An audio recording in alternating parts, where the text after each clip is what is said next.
Let's get this party started, baby.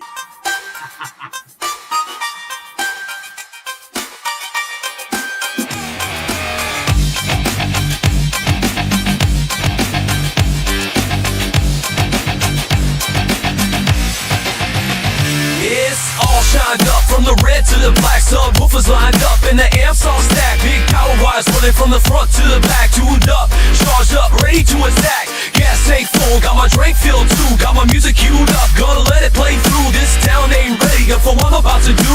Y'all move over, let the bass cut through.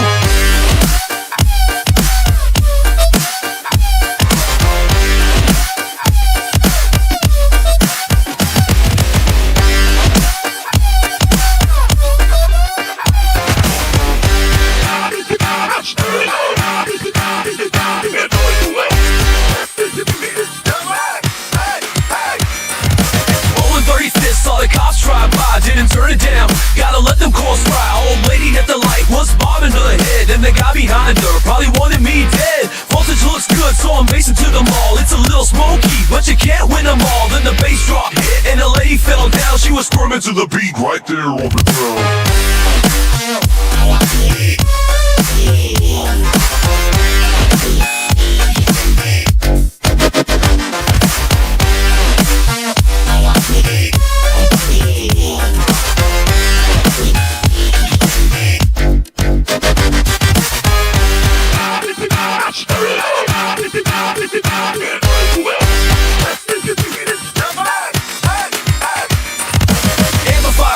Shooting all around, but we can't stop the bass as we heading downtown. One woofer's on fire, but the rest are slamming hard. Just set off feet alarms on 20 parked cars. Windshield is cracking, man, it's about to go. So I cranked up the phone, gonna let the thing blow. Now the cop caught up, he was jamming to my beat. Blast blue, big fire, was standing in the street.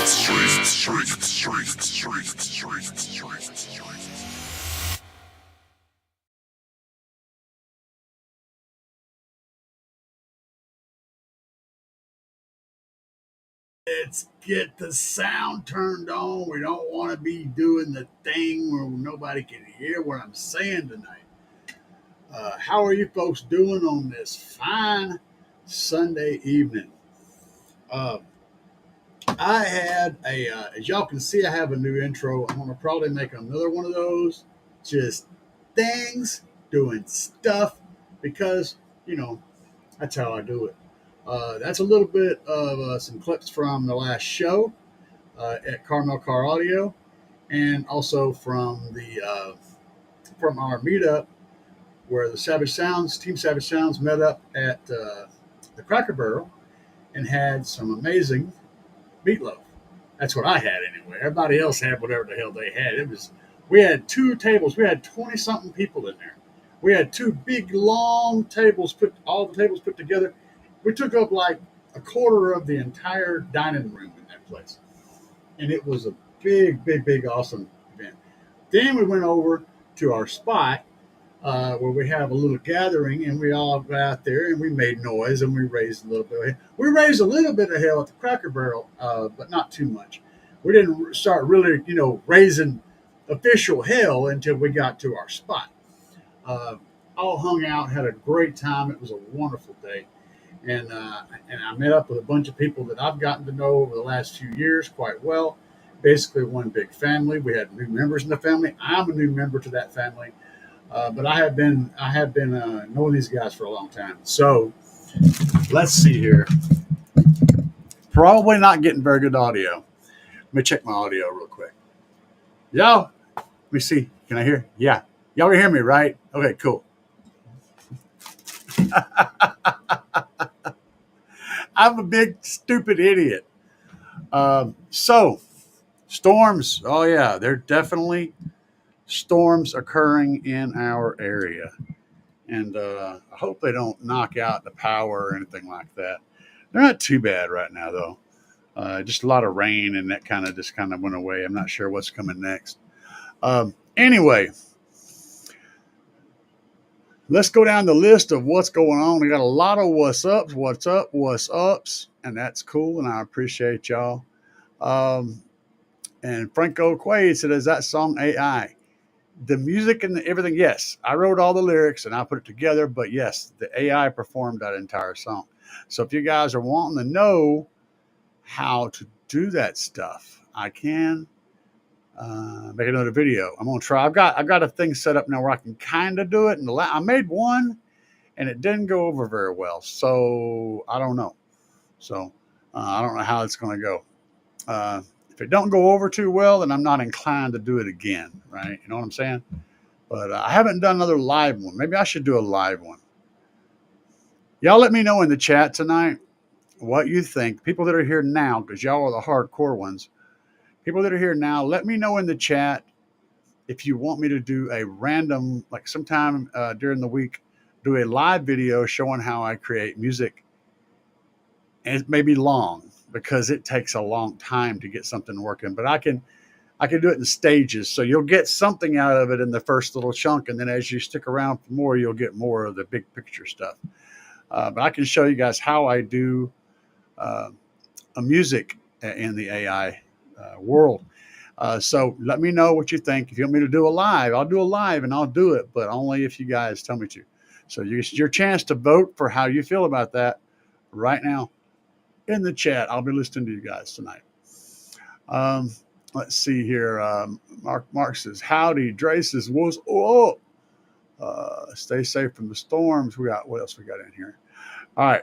So tonight I have some notes, because if I don't, my old man brain, it just sort of loses the whole damn operation. And basically what we're going to talk about, what my subject matter as we move through this, besides answering you guys' questions, and I love to answer questions. So if you guys have something you want me to talk about specifically, give me the information in the chat and I'll get to it and I will talk about it. We will discuss it. We'll look at it. We'll talk about it. We'll discuss it. But my own thing I'm bringing to the show tonight is about how the cabin space affects the bass and how the bass affects the cabin space in your vehicle. Whenever you're doing any kind of real high-powered vehicle, there's always going to be issues with that.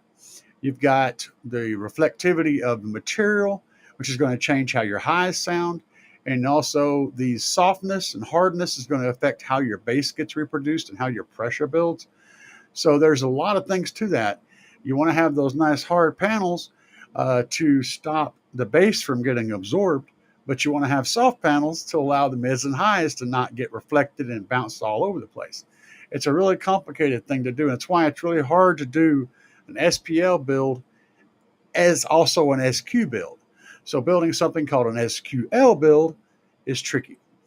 But the first thing we're going to discuss is, let me look through my notes. I have notes, and guess what? I use paper because I'm old school. I even wear a watch. Y'all hear me? Y'all hear me? So, strengthening the cab. That's the first thing. A lot of guys, some of the basic stuff that's going to happen during the cab strengthening process is going to be strengthening the roof. So you want the roof to be stiffer so that it doesn't have these wavy flexes.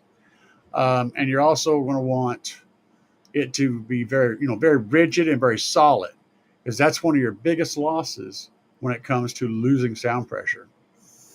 Then also, alongside stiffening it up and making it solid like that, you can add what we call a stripper pole, which is just a pole of some type that starts somewhere down in the floor or back here or wherever and goes up to the point where the roof and the windshield meet, which is a very weak spot. And that pole will help rigidify the whole thing so that it doesn't flex as much, and you'll gain sound pressure there. And the third place that you're typically going to lose sound pressure is going to be in the doors. Most door cars are made out of plastic. They're fairly flimsy and they flop and bend and move. And that absorbs a ton of sound pressure and also makes a lot of noise. So those are the three areas that the average bass head getting into some pretty serious bass head stuff is going to need to address. Then moving beyond that, when you get into more extreme areas, now you're going to have to address the dash, because the dash is going to try to fall out of your vehicle, try to break and explode, pop loose, bust loose, and rattle.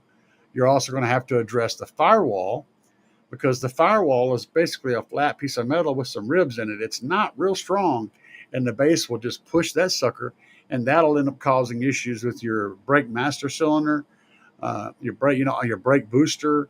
Anything that's attached to the firewall will get beat all to hell and moved around and break loose, and then so a lot of stuff happens right there. So you got to address that, and then the floorboard itself is fairly thin, and when you get higher pressure in there, you'll start making the floorboard jump up and down. It can get pretty crazy. So these are all different layers and different levels of how much reinforcement you need.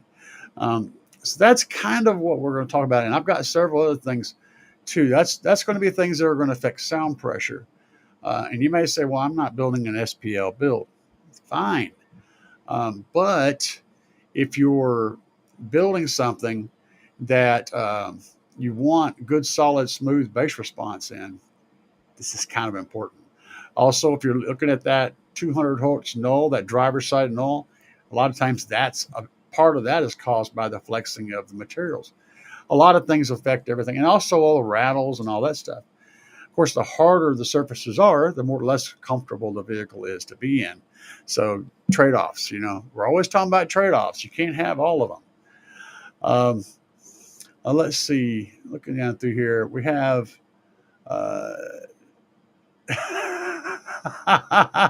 Jason, that AI. Hey, it works. Jason said, I'm not sure explaining it on a live is the best option. It might be better to do a video that you can edit down and then later do it on a live to answer questions about it. Interesting.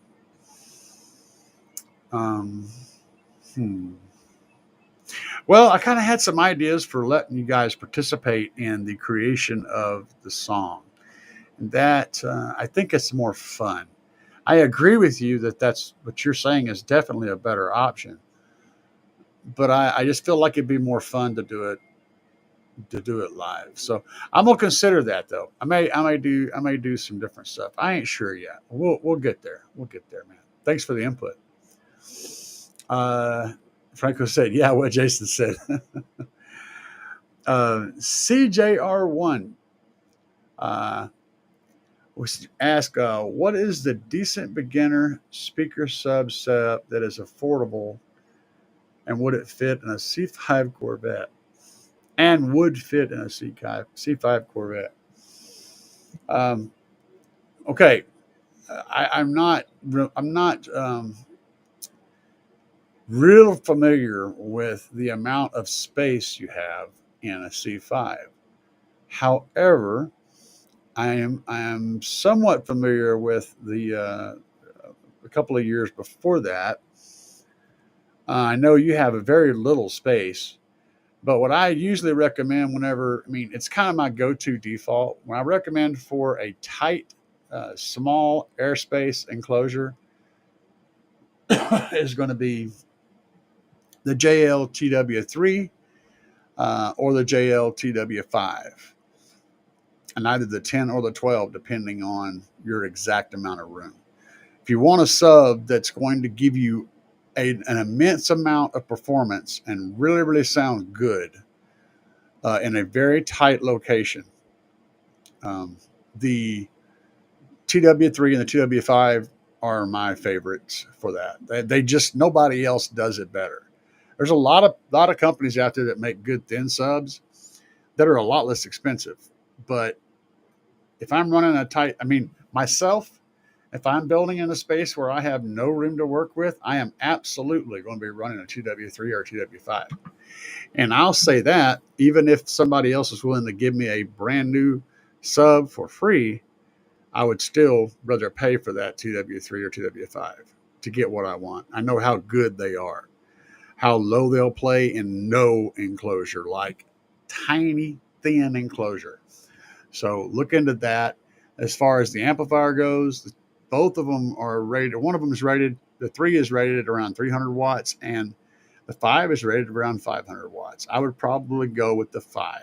You're going to get a little bit more boom out of the 5, a little bit more power. And I would use a 500 watt amp. You could use one of the JL entry level 500 watt amps if you want to match things up, but you don't have to. You could use any decent 500 watt amp, and trust me, you're going to be very happy with it. And before you go and build a custom setup, look and see if JL makes a stealth box for your Corvette. They may very well make one. And if they do, it's probably going to cost about $1,000 with the box and the subwoofer included. I recommend highly that you go ahead and break it off the wallet and spend it and get that enclosure and sub combo. You're going to be happy with that subwoofer. It's a freaking amazing setup. It never fails. JL builds some of the best, the most beautiful sounding and fitting stealth enclosures out there. And people that are running, old school Camaros and Corvettes and Lamborghinis and stuff where you don't have nowhere to put anything, that's really the best option there is. So I couldn't recommend anything else over that. And Red says, yeah, I'm not going to try to pronounce that. Red says anything facing the back glass in a vet. Fair. I like that answer too. Mark says 212 HITA linear power 502 IQ 212. It's no SPL generator, but interior panels also get matte. Yes. Added attachment points and panels, floor to ceiling matte on metal, double where needed. Yeah. And that's all good. I agree. 212 HIT, a linear power, 500, 2 IQ. Yeah. Yeah, sounds good. Jason, having a bunch of soft, squishy diaphragms speakers in the door seems like a huge loss of pressure, but what can you do? Not have mids? Yeah, exactly. I don't think, and you're right, of course, those squishy diaphragms and cones absolutely will cause a loss of SPL. However, I don't think they're the biggest cause of loss of SPL. The biggest ones are going to be stuff like the seats, getting the seats out, making them hard, like a hard bench or whatever. That's going to change things, using like racing seats where they're nice and thin and rigid and have holes in them to allow things to move. That could be a boost. A carpet, of course, is a thing that can cause loss. But again, all these things that cause losses also help SQ. So it's a trade back and forth. Which one's more important, and do you want to try to do both? But you can always find some sacrifices to make, and get things improved without going crazy.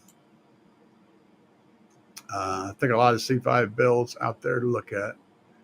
Yeah, start by adding a sub. Yeah. And that's what would you ask? You said speaker sub setup on a C5 bat. Yeah, I would start with adding a sub. And if your door or dash, whatever, I think you have, I don't know where you have speakers up front, actually. I think you have one in the door and then a tweeter. Maybe, yeah, you have a tweeter, if I'm not mistaken, a tweeter up by the windshield on the dash, and a 6.5 or probably a 6.5 down in the front doors. If they're in good shape, they'll be fine for now. Adding the sub is going to be a big boost, and you can turn the bass down on your head unit and kind of give those front drivers a little bit less bass, and you might find it cleans up and sounds great. But consider getting a component set to fit the front and putting it on a separate channel and on separate channels. And here's the thing: if you think you're gonna be doing that, since you're not going to be running a ton of power to your subwoofer, running a 5-channel amp, might be the perfect solution. Something that's got between 300 and 500 watts on a sub channel, then maybe 100 watts per channel or 120 watts per channel or something, or even 200 watts per channel for the fronts. And that way you can have just one amplifier, because you got space limitations, and you got a space, I think, I don't know, I may be thinking about the wrong generation, but I think there's a box right behind you on the passenger side. There's like a cubby hole down there that you could put a 5-channel in. I could be wrong. Anyway, I'm throwing things out there, man, doing the best I can. But yeah, and if you're looking for mids and highs, of course, Slapz has a good selection of mids and highs, but I would recommend probably the Alpine Type Rs. If you can get if you don't have tweeters, the Alpine Type R coaxials. If you do have tweeters, then the Alpine Type R and a separate, package where you have tweeters and mids separately, because they get loud, and you're not going to, you don't have much space. You only got one driver. They'll get good and loud and really stay good and clean and be really reliable. So that's my recommendation. And Jason goes on. Bruce recently blew a mid out of just, yeah, down there in that kick area. It's a spot where you get a lot of pressure buildup. And no, he didn't blow. You're talking about that 8. Okay, the C5 has an 8-inch in the door and mids in the dash. Okay, cool. If you're talking about the driver that he destroyed over there on the passenger side, down in the very bottom corner toward the front, that was a foot that destroyed that speaker. That was a foot. Now, me personally, I have destroyed 2 6.5s with bass. We got the things. I was like, why are these speakers sounding all bad? Because they were up inside the door. Why are they sounding all messed up? And we took it apart and got them out of there, and they were literally just looked like somebody just took your fist and just beat them and beat them and beat them. And that was from bass inside the door. So something's happening inside the door that makes for a rough environment. Where I've got them mounted now with the customspeakerpods.com pods, I haven't run into that issue at all. But when I had those mounted in the door on the metal bracket in there with the plastic in front and all that stuff that you have, yes, so those failed on me. So Jason said that the C5 has an 8 in the door and mids in the dash. Okay, fair enough. And yeah, we have Slapz has a nice 8-inch mid that would work real well up there. If you're going to put a subwoofer in there, you're not going to need to have much bass from the doors, and you're never going to get much bass out of the doors anyway. So running the mid, something that'll bring nice warm mids up, might be a good solution. There's a lot. Look around on the front of that front stage. I would just have to play with it, look at it, think about it, and stare at it, and study it and research it. I'm not going to just point you in a specific direction because I need to hear everything. I need to get the whole feeling of it all to kind of figure out what needs to happen where. It's not something that's a complicated one, and it's not something simple to answer.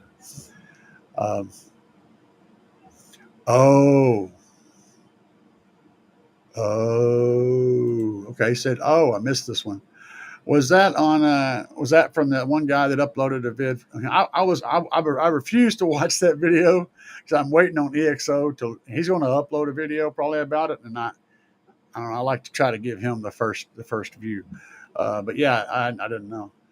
I saw a video up where he was in competition and did crazy numbers, which is kind of to be expected from, 16, 18-inch subs. Holy crap. We have done things. Let's do it, baby. Super chat. Yeah, let's do it, on baby. that, I'm cashing my checks.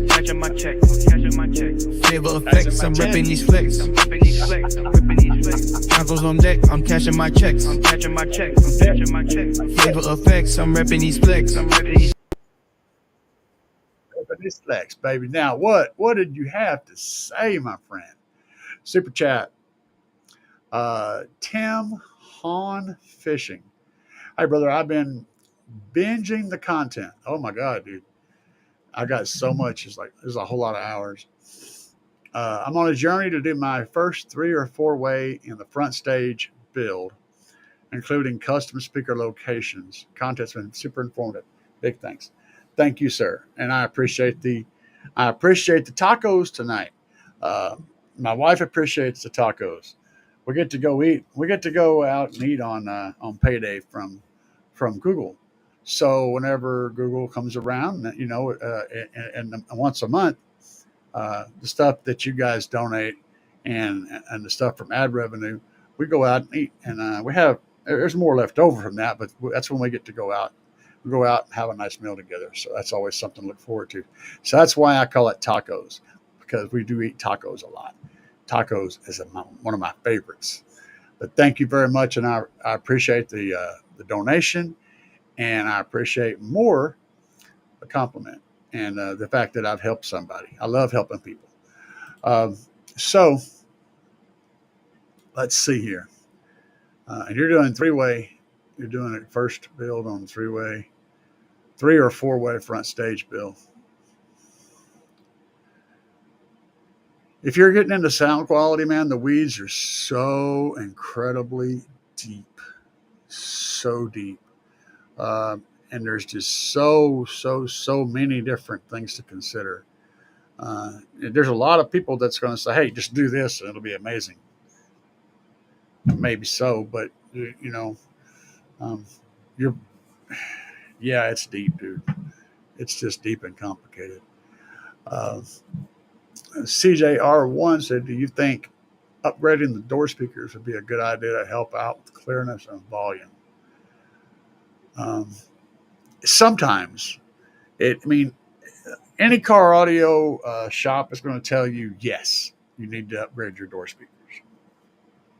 I don't agree with that. Not always. There are some situations where if you've got door speakers that are just bad, like they're physically messed up, or they're just horrible door speakers, then yeah, changing them out is going to help. But I also say that anytime you replace door speakers, you need to amplify them, because the ones that are in there are designed for that radio, and they're going to take like 15 or 20 watts to work. And when you put a higher end speaker in there that's not designed for a 15 or 20 watt amplifier, it's not going to make very good sounds. So if you're going to upgrade the door speakers, you need to do a 5-channel amplifier. And if you're going to do a build where you think you're going to keep going, honestly, spending the money on a good 5-channel with a built-in DSP in the Corvette situation might be the choice to do. So look at that. And if you're thinking about doing this is money, man. I'm sorry, but it's just money. If you're thinking about doing the JL TW3 or TW5 in a stealth enclosure, look at the JL 5-channel amplifier with the DSP built into it. And if you're going to do that, you may as well run JL components as well. But if you're wanting the thing to sound great, this is where I'm telling you to start. I'm just being honest, man. You're going to be happy with that. You're going to be happier with that. Adrian said, what's up, Bass Ass? What's up, Adrian? Nice to see you. Tim said, went out for tacos tonight. Oh, yeah, man. Shit, I need some tacos. I'm going to go. I made some chicken last night. I've been eating the leftover chicken.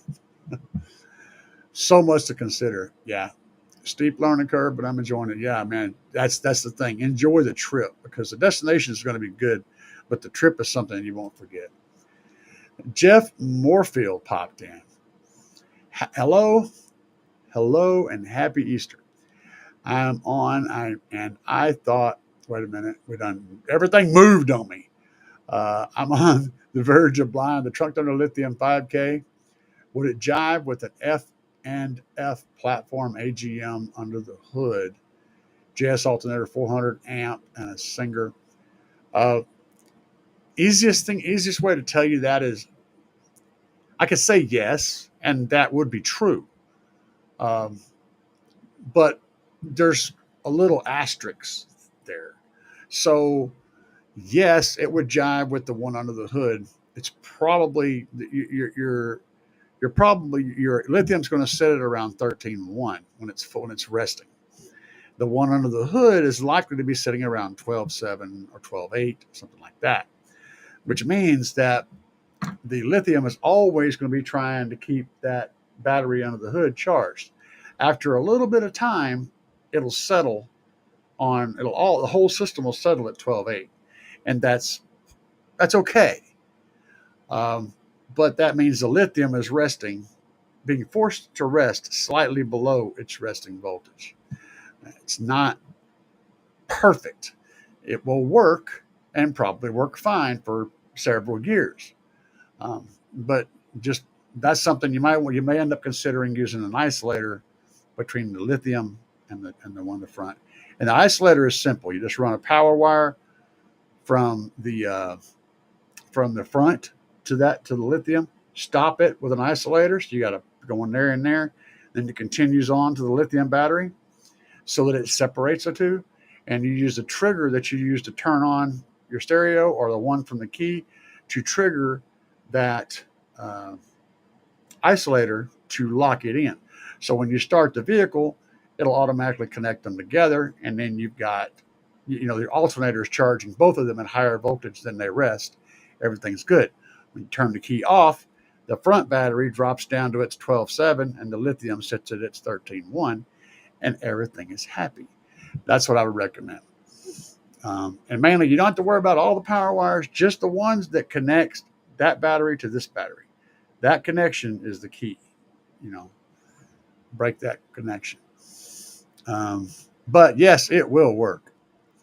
And 4,000 watts, yes, it'll handle that no problem. You'll be very happy with that combination. In fact, you really don't even have to run a battery in the front. You can run everything off of that lithium and the whole system will rest at 13.1. Dre Brown says, I bought two ZX418s and I thought they were 4 ohms, so I wired them down to 1 ohm. They were 2 ohm subs. Okay, let me go back and reread this again. I bought two ZVR18s. I thought they were 4 ohms, so I'm assuming that they're single coil. So I wired them down to 1 ohm, which means you would have 2 ohms. Yeah. When I put them on the multimeter, the coil read 3.1 and 3.3. So they're 4 ohms. So, yeah. I thought they were 4 ohm. Yeah, that is 4 ohm. 3.3. Anything over 3 is considered 4 ohms. Anything down around mid 2s is considered a 2 ohm sub. The DC reading is not going to be exact 4 ohms. It could be anywhere from 3 to 4.5. Anywhere in that range is considered a 4 ohm driver. So you're still fine. Yeah, you're totally fine, man.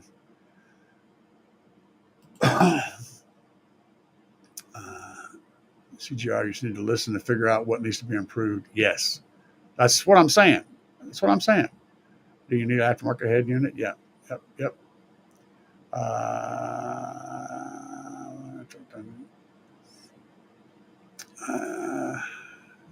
Dre. Jason said Dre. Jason said, Jeff, try asking the guy running Trump Thunder. He could say for sure. I think that's what he did. Am I missing something? What did I miss? I don't know. I'm confused. Anyway, yes, that would work. It's better if you have if the voltage is the same so that they rest at the same point, but it would still work. Let's see. If each coil is 3.1, 3.2, it's fine. Yep, that's what I was saying. And Jeff Moorfield said, thank you. I was going to ask them also. Okay. Awesome. Well, I'm glad we have covered that. Now, because I am very confused. You guys have to understand, I'm a very confused individual. Let me go back over here and look at this. Oh, that would be a good one. And rear view mirror. Oh my God. So, did you guys see the last one of the? I posted a video a while back, I guess, of how I created. Actually, I posted a short, a quick short, but I'm using a little. It's actually a little stereo that you mount on your top of your dash for someone who doesn't want to get rid of their, uh, their factory system, but they want all the stuff. It's a very inexpensive thing. It's like $100, and you can mount it on the dash. Well, the cool thing about that stereo is I don't even use it for a stereo, but it comes with a front camera and a back camera. Well, if you take that and it comes with a 3M double-sided tape to mount it on the dash, right? Well, that guy with that back camera hooked up, you can set it in a mode to where it literally stays. When you turn the key on, it starts up and it immediately shows you the rear camera. Because that's where you left it, right? And it'll continue to do that. So not only can it record front and rear like any dash cam, but you can use that big old screen that's like 9 inches wide, about the size of a rearview mirror, but actually taller, as your rearview camera. So you can see it. You can use it as a rearview mirror. And the one that I have in my Tahoe right now is $100 setup, and it's lasted for it's experienced a lot of bass for months, a lot. Like I had it running half the year last year, and it's already been through the ringer this year. So I'm impressed with it. I've had several of those types of cameras that exploded with the bass. They literally just exploded, like the parts just went all over the place. This one hasn't had any issues, and that tape's holding it to the dash, and it's just sitting there, just getting at it. It's in my videos. You guys can see it in videos. It's just wrong. But even with the bass hitting hard, driving down the road, I can still see what's going on behind me. Very cool. You guys that have extremely dark windows or have a big old subwoofer wall like I do, or something that blocks your window, this is an answer to those problems. Um, Raj, Rajveer,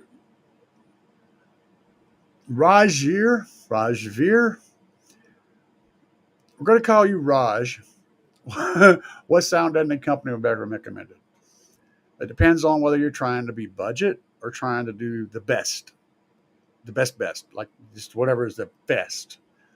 If you're wanting the best, at least one brand that I can recommend is going to be GP. Head over to GP Car Audio and look at their name, their GP branded mat. That stuff is amazing. It's not cheap, but it's amazing. Now, if you're looking for something that's real budget, then you can try Noico, Noico. That's one of the ones I recommend on Amazon. It's going to be very, very, very cheap. And you're going to need several layers to get anything done with it. But it's good stuff, too, for the price. For if you're considering really budget versus really amazing, those are my two recommendations. Dre said, when I wire them at 1 ohm, they put the amp in to protect, but now they're wired at 2 ohms and I can go full tilt. When I wired them at 1 ohm, you've got 2 of them, you said. Got 2 4 ohm subs, you can't wire them to 1 ohm. Now, if you've got, that don't work, man. You must have dual coils, because you can't make 2 4 ohm subs 1 ohm. You can make 2 dual 2s parallel half an ohm. You can make 2 dual 2s into a half an ohm, and that would definitely probably throw an amp in to protect. So that's possible. That's what happened. I'm just guessing because I don't know. I don't have all the information yet. Withholding information. Freedom of Information Act. El Fuego is in the house from the Pacific Northwest. He's buying tacos. Tacos on deck, I'm cashing my checks. Tacos on deck. Flavor effects, I'm ripping these flicks. Tacos on deck, I'm cashing my checks. Flavor effects, I'm ripping these flicks. Tacos on deck, baby. Hello. El Fuego said, hello from the Pacific Northwest and hello to all of my CAE chat brothers. Thanks for being an inspiration to the hobby and lifestyle. El Fuego, let me tell y'all something about El Fuego. And I'm not joking. This is serious business right here. Okay. Besides the fact that he is the fire. Okay. He is the fire. And there's a story to that too. But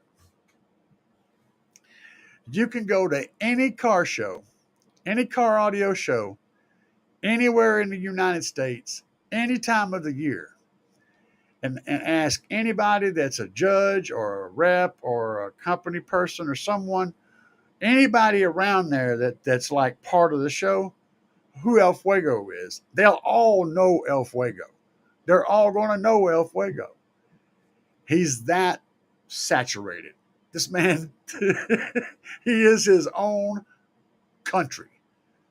Everybody knows El Fuego. They may not even know what country they're in, but they know El Fuego. Thank you, El Fuego. You cracked me up, my friend, and you're a wonderful person. Dre said, have you ever ran your Def Bunch Autumn amplifier at having them? No, I did not.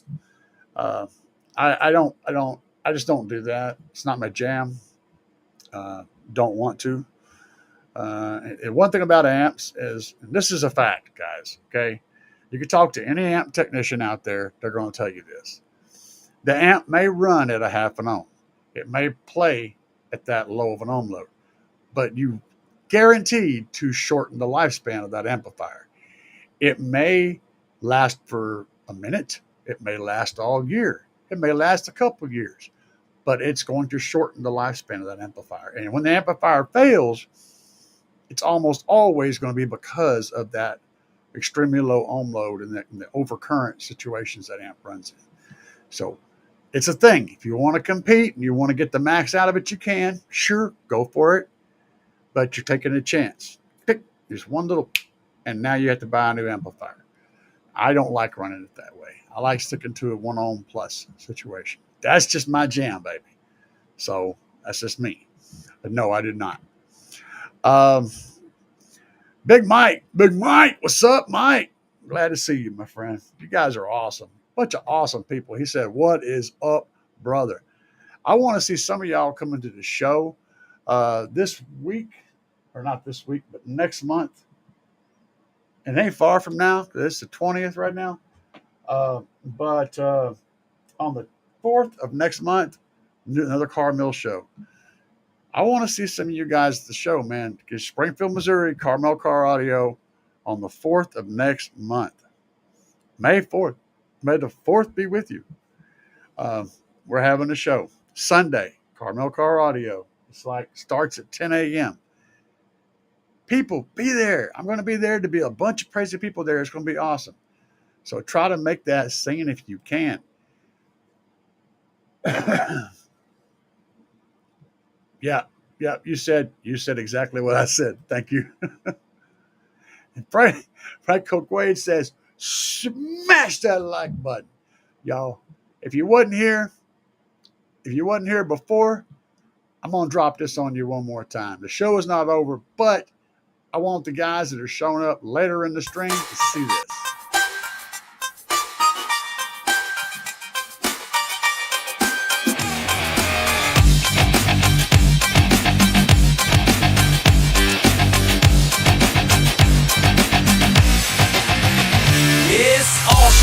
From the red to the black, subwoofers lined up and the amps all stacked. Big power wires running from the front to the back. Tuned up, charged up, ready to attack. Gas tank full, got my drink filled too. Got my music queued up, gonna let it play through. This town ain't ready for what I'm about to do.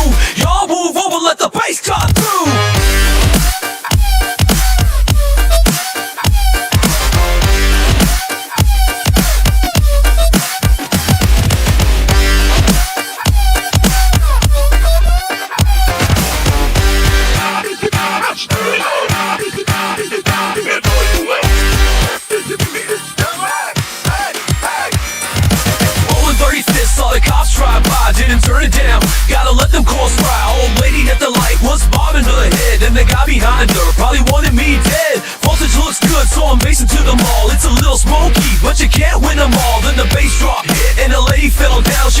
to the beat right there on the ground.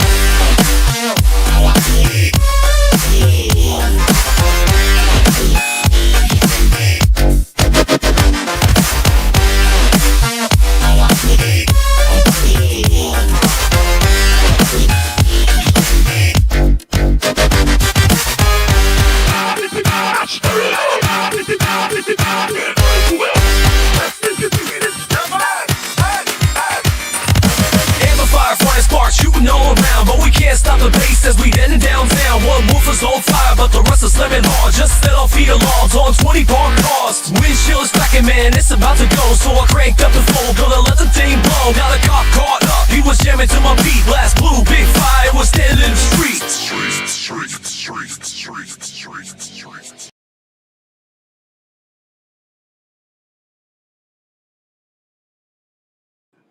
What do y'all think? Y'all like it?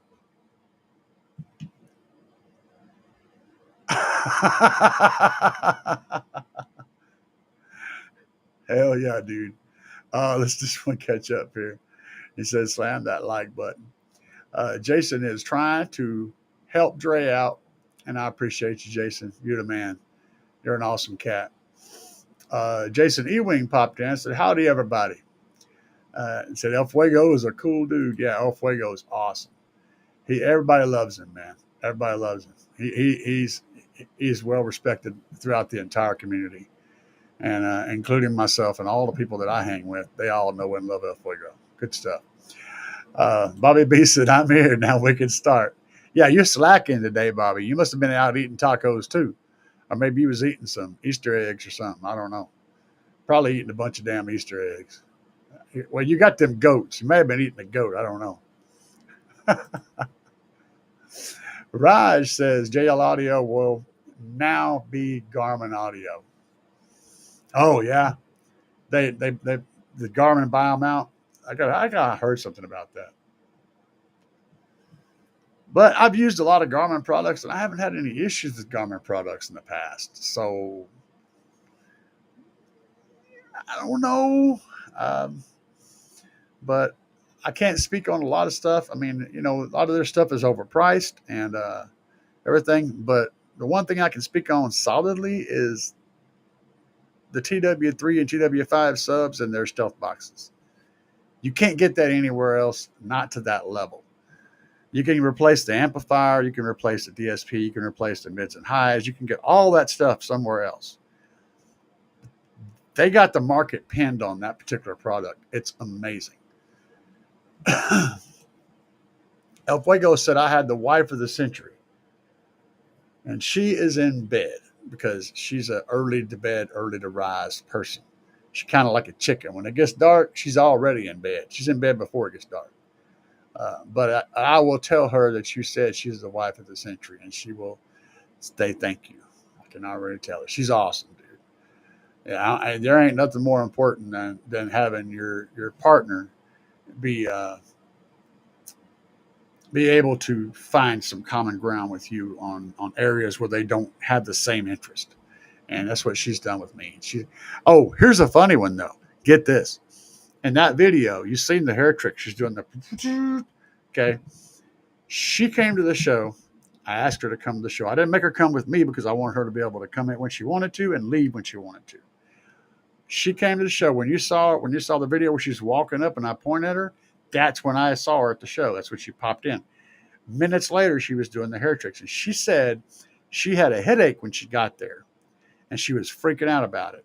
And after the demo, where I was blowing her hair all around, she said her headache went away. And it was away the whole day after being based out in the Tahoe. It's like, that's amazing because she's got a headache a lot. Like she keeps a headache on check all the time. I'm falling behind. You guys are slacking, man. Franco Quaid said, what kind of beat did I tell the AI to play? Dude, man, the depth of that question. I went, let's put it this way. That song required about 300 different AI generations before I got to that one. around about 300 different generations, and multiple generations I took parts out of and then put them back into the AI and said, make something that's similar to this and then extend this. Then I took that part out, run it through Audacity, add bass to it, do the things I wanted, put it back into AI, run it again. There's a lot of physical work in letting an AI come up with something. It's like training a dog to do something that you don't have the ability to show it what you want it to do. You know, it's a mind-numbing process. You literally have to train the AI every single time. But once you get something you kind of like, a groove that you like, you can save that seed. And then you can implement that seed back into the AI whenever you're generating something else. And it'll use that seed to give you something that's kind of similar to that thing you had before. So it can save you a lot of work. But the generation code I used was bass. And I use my own lyrics. I write my own lyrics. So all the words and all that stuff's me. I space it and parse it so that it does it in the right places. There's a lot of controls that happen. The AI simply comes up with a melody, beat, and all that, and then has a vocalist perform the vocal to match all that based on what you've input as far as your instructions. It's complicated. And it can be super, super easy, or it can be extremely complicated. There's not an easy answer to that question. But yes, that is a crazy beat. I dug it, man. It makes you jump. It doesn't meet up with anything. It's not dubstep. It's not anything specific. It's got an interesting thing to it. And Jason said the Garmin 12W7 doesn't have the same ring to it. I know, right? Yeah, it's kind of bonkers, dude. If y'all want to know, though, Samsung, the company that makes the smartphones, these things, same company owns like, what is it, 100 and something different companies. So you could say they own, a huge amount of stuff. If the company that makes this phone, if they just shut down everything below them, like a third of our products in the world would just go away. It's that big. So the odds are your refrigerator, your microwave, your chairs, your coffee table, your TV, all that stuff's made by Samsung. Maybe your hair dryer, maybe like all kind of stuff. They are deep, man. Jason said, later, y'all. Hit that like button. Appreciate you for stopping by, Jason. You're always welcome, and we always appreciate your input, my friend. Franco said, Jason, he's not going anywhere yet. Oh yeah, he thought I was leaving. No. I'm not leaving yet. I was just giving you guys a little bit of the run through. And to be honest, I had to take a leak. I can't pee on camera, man. So sometimes you got to have a break, got to have an intermission so things can keep going. See, that's what happens when you have surgery on your stuff and the cancer and all that stuff. Is peeing becomes a process. One day it may be doing one thing and one day it's doing something else. And you never really know how that's going to go until that day hits. And you're just like, oh, this is going to be one of those days.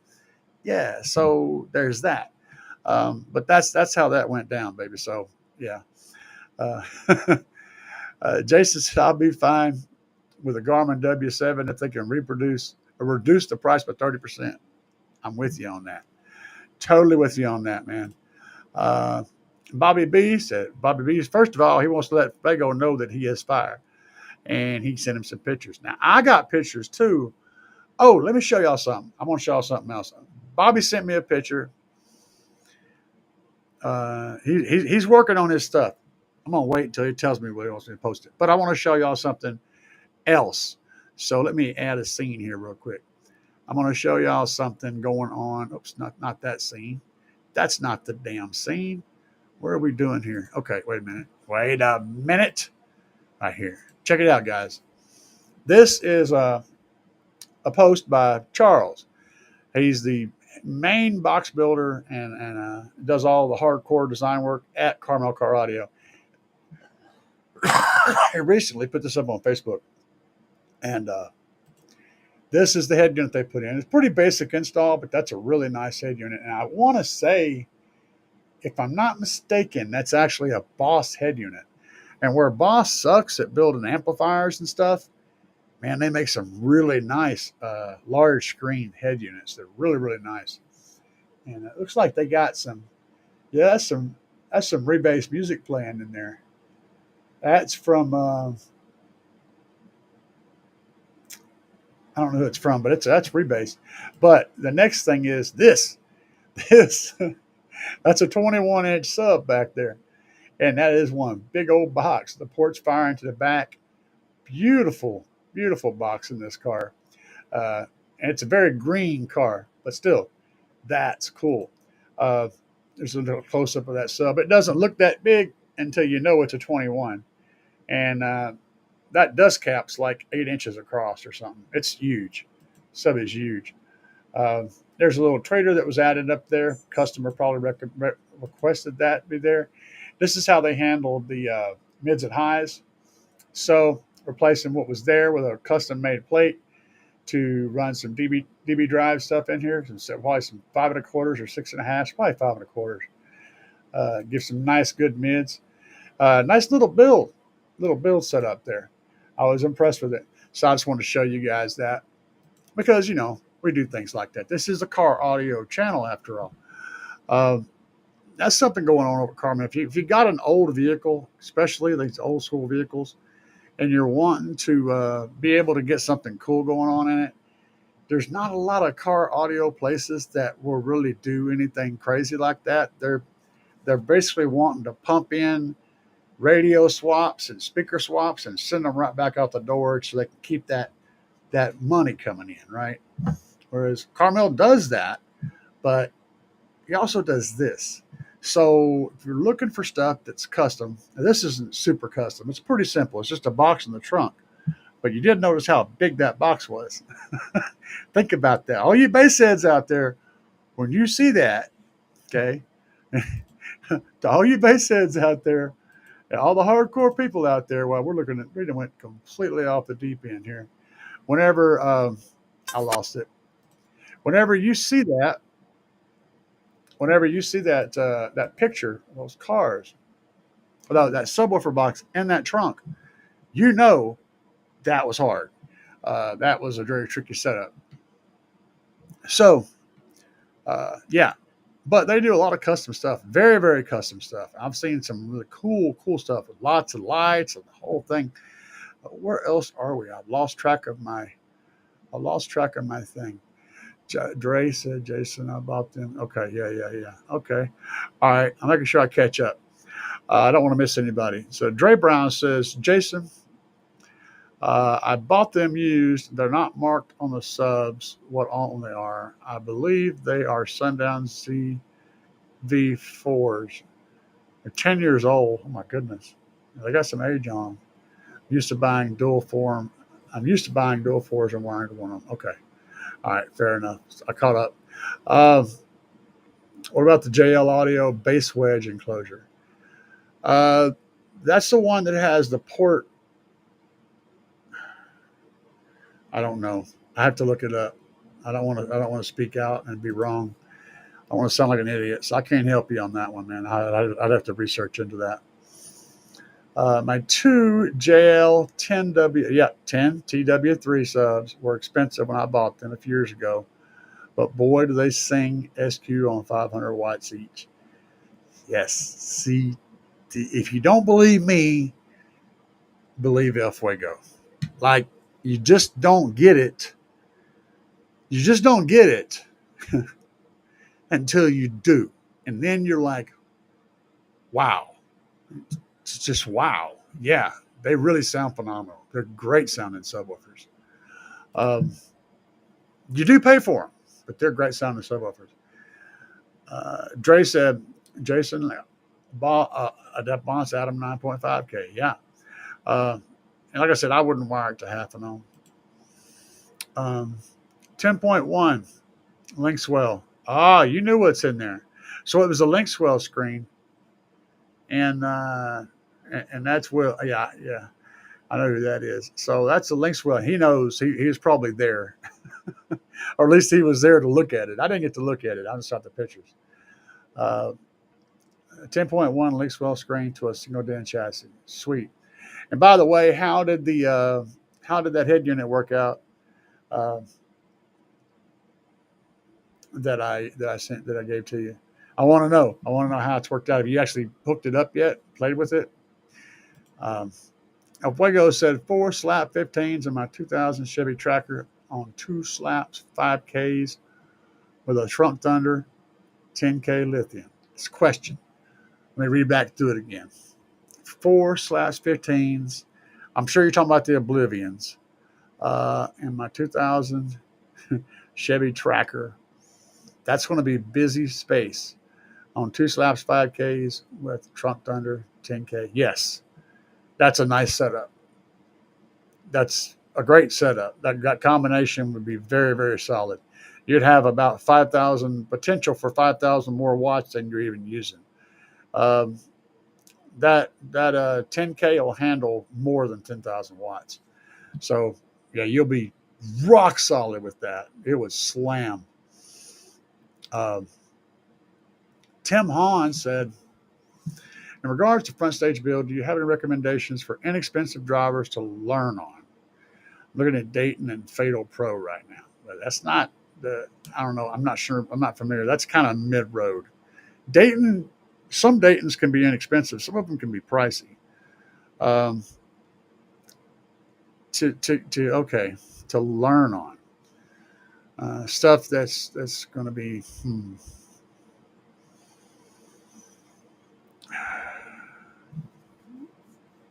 I can recommend 2 different brands.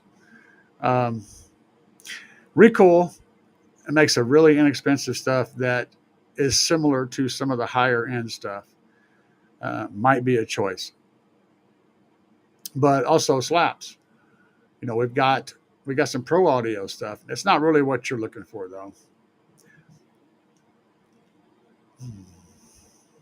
Now Recoil is going to be who I send you to for that. If you want something that behaves and looks, feels, and sounds like a premium kit at a really good budget price, Recoil Audio is what you want to do. As far as mids and highs, I would recommend going that route. I've got several pieces of their gear, and I've never had any issues with any of it. So if you're looking for a budget that sounds good, you might be blown away by Recoil. I wish I could get a brand deal with them, but I can't. So what we're speaking, or I haven't gotten a response back from them yet. I'm not speaking on, doesn't make me any money if you go by Recoil, but Recoil is what you're looking for to answer your question. Oh, my bad. Thank you, sir. I'm confused. Okay, that's all good. I'll be confused. I'm happy with confusion. Tim, looking for a 30 to, yeah, Recoil. Yeah, head to Recoil, man. Look at that. El Fuego said my tracker build is 150 or bust. You'll do 100. In that size of a vehicle with that setup, you will absolutely do 150 dB or bust. No problem. Probably both.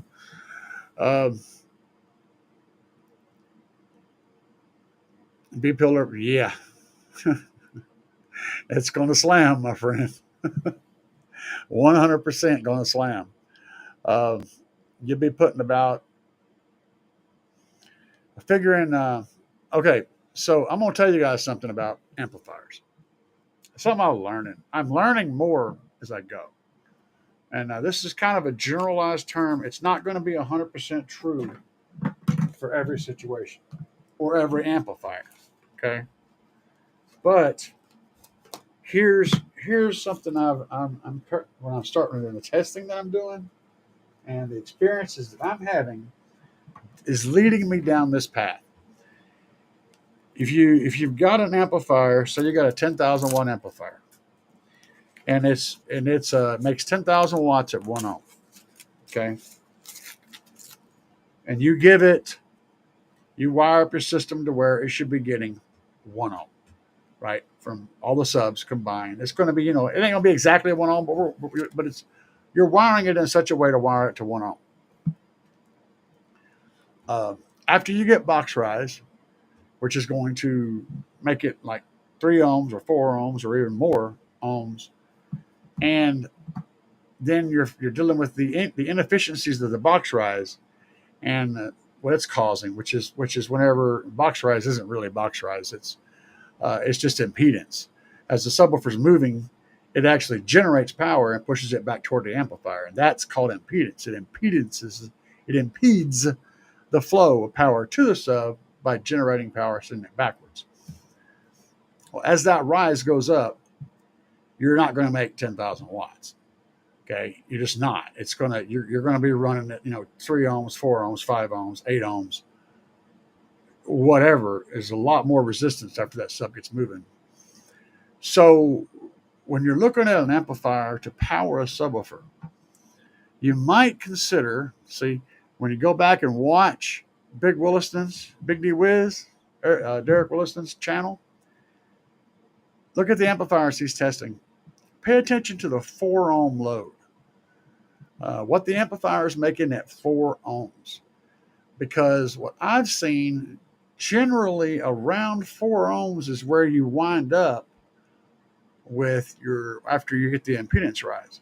So knowing what the amplifier makes at 4 ohms is going to be key to getting enough power to your subwoofers without dropping the ohm load down to a point to where you're stressing out the amplifier and potentially frying it.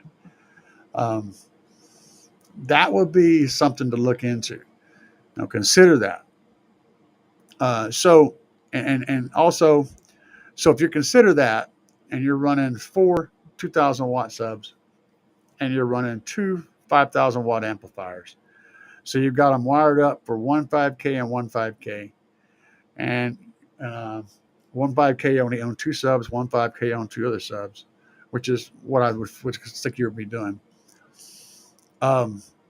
Consider that they make 5,000 watts at 1 ohm. They're going to be wired to 1 ohm, but they're going to be rising to 4 ohms. How much power do they make at 4 ohms? And my 8K at 4 ohms is making around 5,000 watts.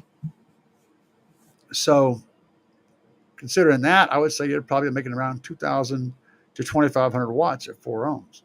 That's probably a generous number, but if they're the shock 5Ks, it's probably about right. Probably about 2,500, which means you've been putting about 1,200 watts per sub. You might consider, my recommendation is running 2 8Ks on the 4 to get the wattage in the range that you want it. So I would recommend running 2 8Ks, or if you're running the Oblivions. And if you're running the Smackdowns, they're a 3,500 watt sub. I would probably run 4 5Ks, 1 on each sub. If you're running the Smackdowns. If you're running the Oblivions, 2 8Ks, 1 on 2 subs. Yeah, 2 subs.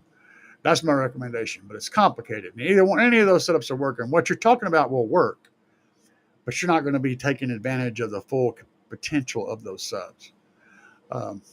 So that's my jam. Let's see what else we got going on here. Tim Hahn Fishing, yeah. Thank you for the information. I will look into them. Ross says good things about their amps and DSPs. Yeah, good stuff, man. They're good stuff. Can't complain. El Fuego, he wants to know. Franco Quades wants to know what alternator he's going with. Okay. Dre Brown said, I got 4 recoil 6.5s on a JP 8.4. It's loud as fuck without in a Dodge. Yes. Yeah. Like I said, I'm just telling you what I know, and not what I'm getting paid to say, but what I know. I mean, I'm a very honest person, and I can't be dishonest. I'm never going to be dishonest when asking questions, in person or on a live stream or on a video. This is just my honest opinion. It may not be the correct answer, but it's my honest opinion. It's correct as far as I know. We're going with the biggest amp that will fit. Hope with it. I hope for at least 320 like the Beckman. Yeah. The biggest. Oh, and by the way, El Fuego, another piece of advice when it comes to looking for high output alternators, this goes for everybody, of course. Um, the maximum amperage and alternator outputs at 2000 RPMs, it's only applying at 2000 RPMs. A lot of times at idle, they may output less power than a factory alternator. Yeah. So there's a thing, right? What you're looking for whenever you're shopping is uh, ask the people that you're buying from what it puts out at idle 500 RPMs. So I used to say in RMS 500 RPMs. How much does it put out? A lot of the some alternators can be wired in two different ways. They can be wired for the maximum power at 2000 RPMs, or they can be wired to give out the maximum power at like 500 or 600 RPMs. And it's going to be less overall power, but you're getting it at idle instead of at 2000 RPMs. Well, even on the highway, you're probably not pulling 2000 RPMs. So if you're sitting, chilling, or or riding around town, you may be below that. And so consider looking at not the highest number, but what gives you the high numbers at low RPMs. That's what you want. Because like me, you sitting at the house, in the driveway, in the parking lot, and doing your thing, and you're not sitting there holding your foot down, revving it up to 2,000 RPMs. You want that power off idle. So look for that. Pay attention to that detail, not just the biggest number, but where that number is. And consider where you're going to have your RPMs at when you're using it. That's going to be important to know how much power you're going to get out of it. Yep. 2 Slapz 8Ks be my recommendation for that. Franco Quaid said, "El Fuego, I was just curious. 320 sounds good though. Yeah, anything above 250 and up is going to work fine with that 10K. So look for something that's like 240, 250 or higher, and you'll be totally fine with that. You could probably pull it off with a stock alternator. I'm just trying to give you some padding, okay? So, and send you down a road that you'll be happy. You're not going to be happy with a 2,000 RPM, 300 amp alternator because you're not going to be happy with it. You just won't. You'll lose power. Rip'ems, yeah. Vice Grip Garage, yeah. Yeah, I a lot of my words come from a lot of different people that I've watched over the years. So, yeah. Jason said, "I'm back, Dre." He's point goal 3 point. All right, we're going to skip him because he's on that. He's picking on me about Rip'ems. Yeah, yeah. The McMahon is 280 at idle and 420 at 2000. See, that's what I'm talking about. That's what you want. You want something that's making good power at that, at that idle, because that's where you're going to be using it 99% of the time. Damn right, man. Slaps out. Wait, no, stuff. There's things and stuff, and y'all have I've lost you. I have lost you. Let me find you again. Holy crap. My finger got excited and flipped the thing. All right. So Fuego said that the Slapz 8K is on sale for $360. You're damn right. And if you use my discount code, you're not going to 10% off of that.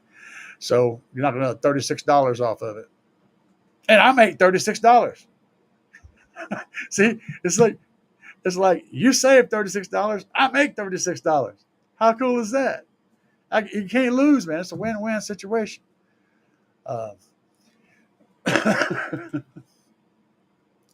Half of my vernacular comes from my scripts. I've got a few. There's a few really good ones out there, and yeah, that's one of them. I can't remember half of them, but they pop up in my feed. Guys, I have been going for a while tonight. Does anybody got any more questions for me before we sign off tonight? Y'all let me know.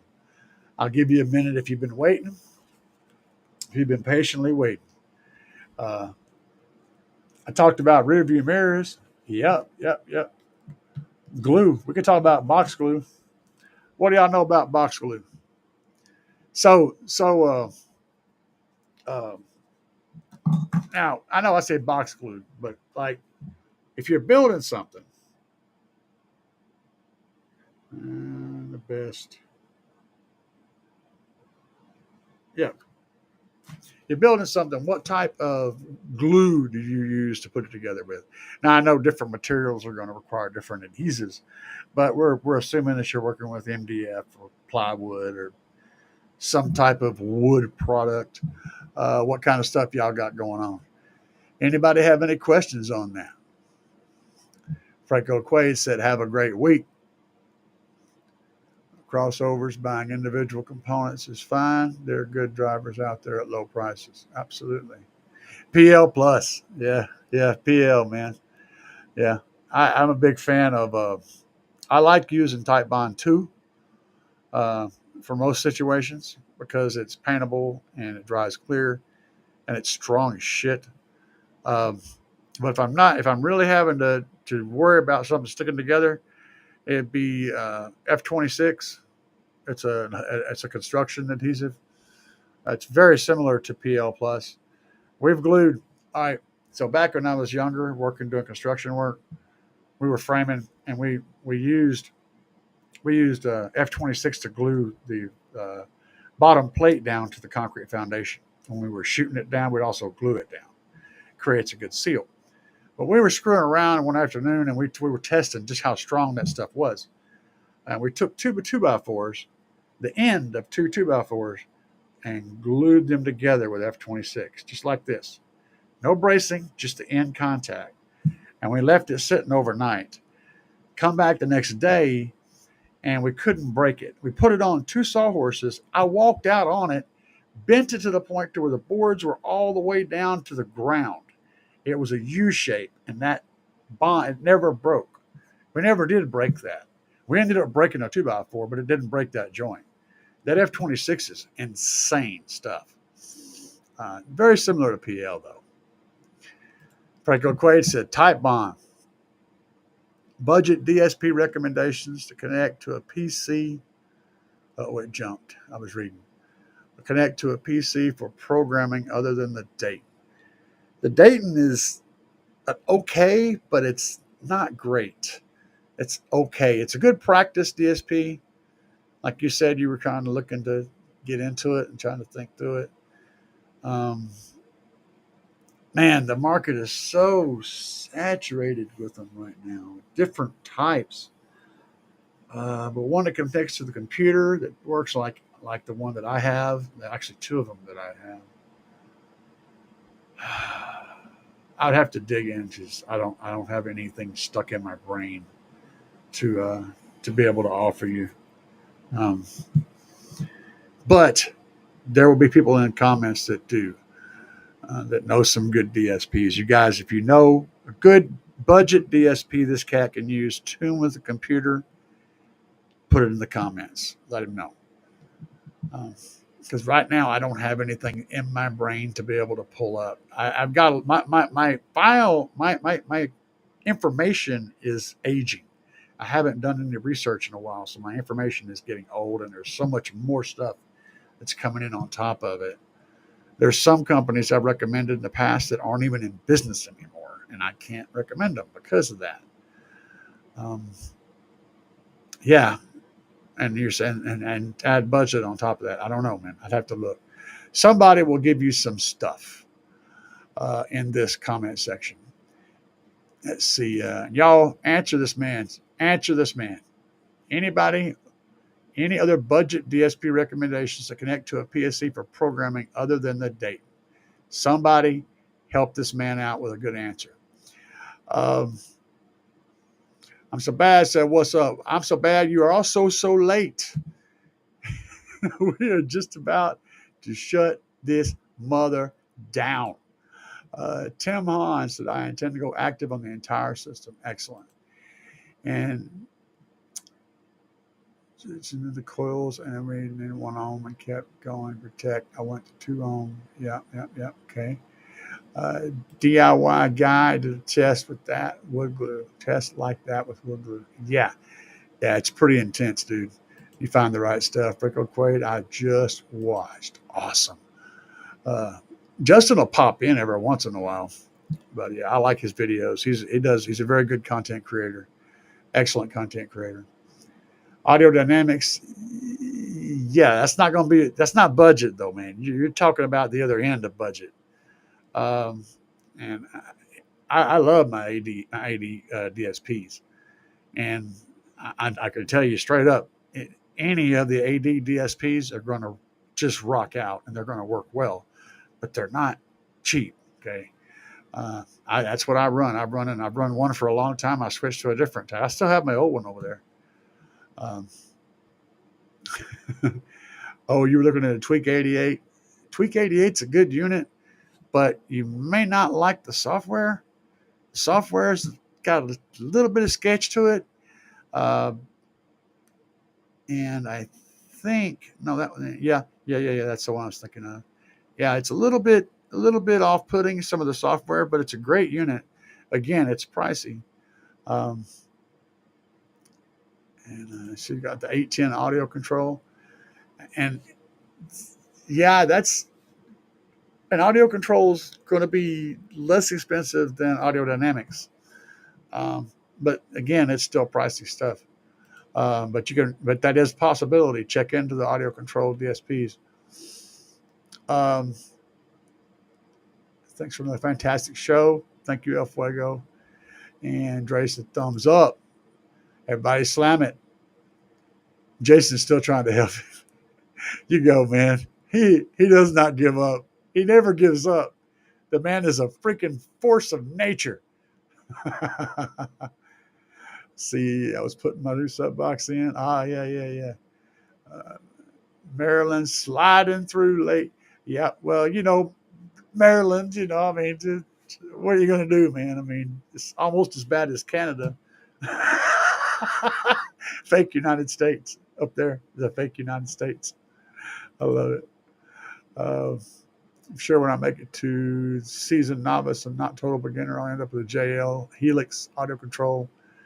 I wouldn't buy a Moscone, even though they're great. They're just overpriced. I wouldn't buy a Helix either because they're awesome, but they're overpriced. Audio control or Audio Dynamics, too excellent. And probably the audio control is your best value for money. Look at that. Check that out. Don't worry about those others. They're not going to give you anything more except for take a lot more money out of your pocket. Not saying they're not good, but you're not going to go up in value on that. Look at the audio control units. Look at those. Figure that's probably going to be a good sweet spot. They'll actually start you out and carry you into future builds. So that'd be what I'd recommend. That or the Audio Dynamics, like the 6.4 AT or the 6.4 or the 4.8, any of those. Agreed. I have two and love them, especially with software upgrades provide parametric EQ. Yeah.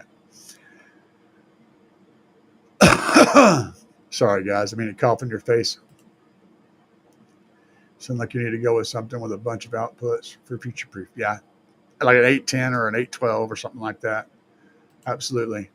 Always, when you're buying a DSP, always get more inputs and outputs than you need. Because I guarantee you, at some point, you'll need them. Always get way more than what you need. You will be happy later when you don't have to replace it because you want to do a thing that you didn't prepare for. Yeah, $250 is going to leave you limited on that. But DSP is the foundation for your system. And no matter what system that you run, no matter how small or big it is, the DSP can grow and grow and grow. And so it's not like when it comes to subwoofers, you'll probably change them. When it comes to amplifiers, you'll probably replace those. Your DSP, though, that's like the foundation of your house. That's the land that you build the house on. It can grow up and down as big as you want or as small as you want. So it's not a bad thing to invest in. If you want to put the bigger money into that unit because it's going to be the foundation everything else is built on, and you won't have to replace it. You get plenty of outputs. So consider that. Go down the SQ rabbit hole later, you'll end up spending more down the road, that budget DSP won't cut it exactly. So why not just get a good DSP to start with and save money everywhere else? And that way, later on, when you upgrade the other equipment, that DSP will still give you the love that you're looking for. It's just, you're getting advice, man. You ask opinions, and these people and myself, we're going to tell you what we already know, what we think, and what our best advice is. And it may not be what you want to hear, but it's what you're asking for. So go cheap on subs, go cheap on speakers, go cheap on amplifiers, go cheap on wires, spend the money on the DSP, because it's going to be the thing that's going to stick with you. Does anybody, how good the DSP on the Def Bounce head unit? DSPs on the head units are limited in function. That's all I can tell you. I don't know about this DSP. Can't help you there, my friend. I don't know that particular piece of equipment, but head unit DSPs are usually very limited in function. Don't want to drop 800 or more. No, yeah, you kind of do. Play with that Dayton. If you've already bought the Dayton, play with it a while, then you're going to find its limitations, and sound quality may not be exactly where you want it. Yeah, step up, man. You're gonna have to do it. It's just, this is what it is. I mean, I don't want to be the bearer of bad news, but that's kind of how it is. MVX. There you go. But that's not that DSP that he's talking about is not what you're talking about. It's a different kind of unit. It's not a computer tuned thing. Usually it's got the little knob on it, the little jog knob and all that stuff. It will work. It's not what you're talking about, though. It's not this. It's a different style of DSP. If you're wanting to learn how to use the computer set up DSPs, it's different. So, and yeah, they're absolutely useful, man. It's just not the same style of DSP that he's talking about.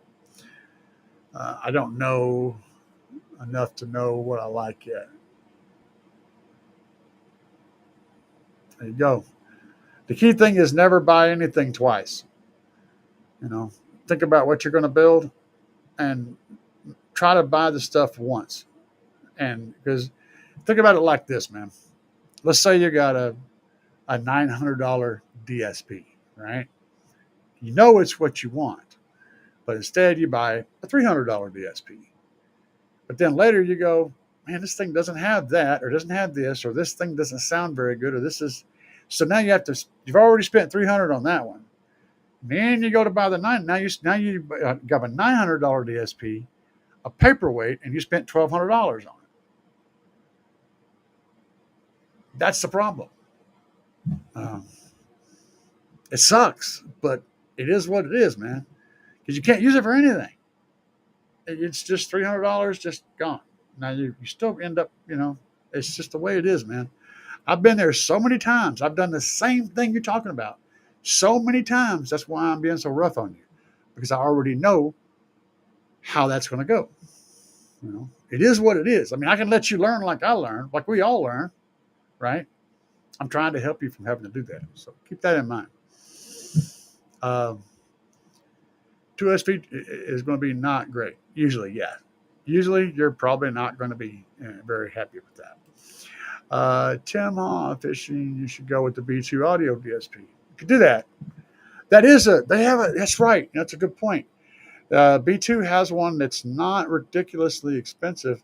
And if you use my discount code CAE, it'll knock some more off of it. So head over to Big Jeff and check out B2 Audio DSP. I think they had a fairly budgetish one come out, and I think it's pretty good. I've heard about it. I haven't really dug into it yet, but I've heard a little bit of feedback on it, and I just remembered it when he said that. I consider the March would be okay. Yeah, that's possible. March would be a fairly good middle of the road thing, and it might be fine for the big stuff too. Look into that. Yep. No room to grow. Yep. That's a big deal, man. Having more outputs than you need is a thing. Epsom, I am familiar with that brand. If they're still available to be purchased and they're still owned by the same company, then I would say probably okay. Yes. And it'd be an educated guess. Learn. Exactly. It is what it is, man.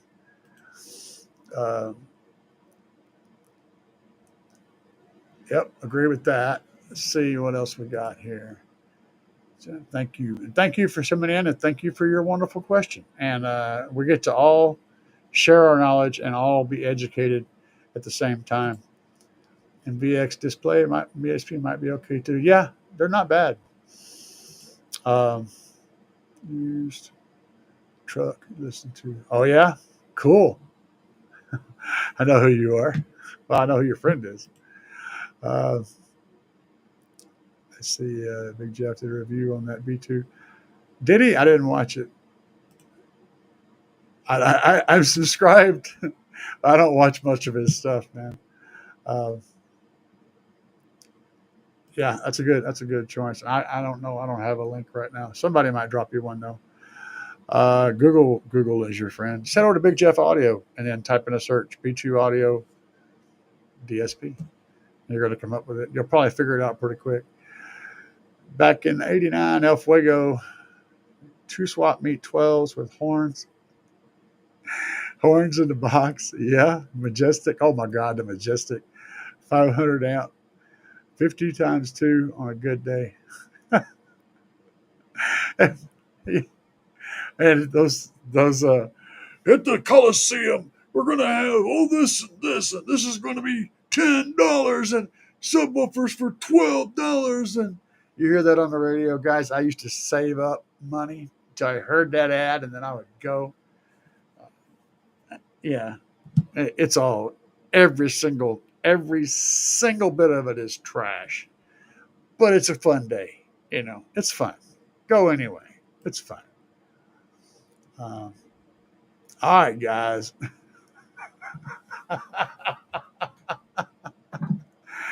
I do uphill. I already Googled.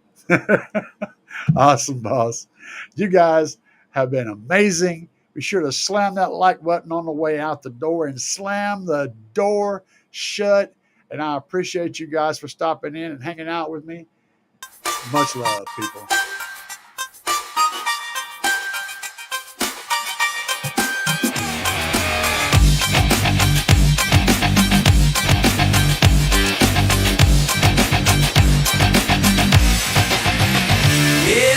Shined up from the red to the black, subwoofers lined up and the amps all stacked. Big power wires running from the front to the back, tuned up, charged up, ready to attack. Gas tank full, got my drink filled too, got my music queued up, gonna let it play through. This town ain't ready for what I'm about to do.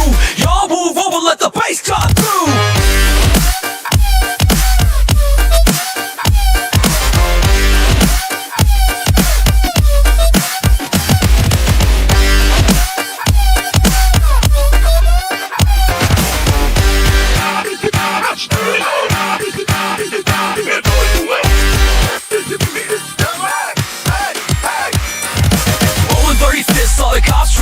Didn't turn it down, gotta let them calls fly. Old lady at the light was bobbing her head, and the guy behind her probably wanted me dead. Voltage looks good, so I'm basing to the mall. It's a little smoky, but you can't win them all. Then the bass drop hit, and the lady fell down. She was squirming to the beat Right there on the ground.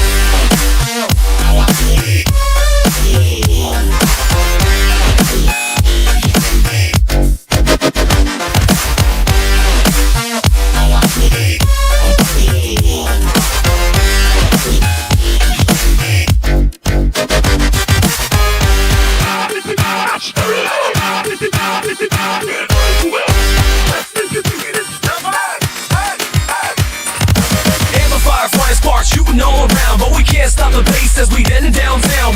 was on fire, but the rest is slamming hard. Just let off the alarms on 20 parked cars. Windshield is cracking, man, it's about to go. So I cranked up the floor, gonna let the thing blow. Now the cop caught up, he was jamming to my beat. Blast blue, big fire was standing in the street.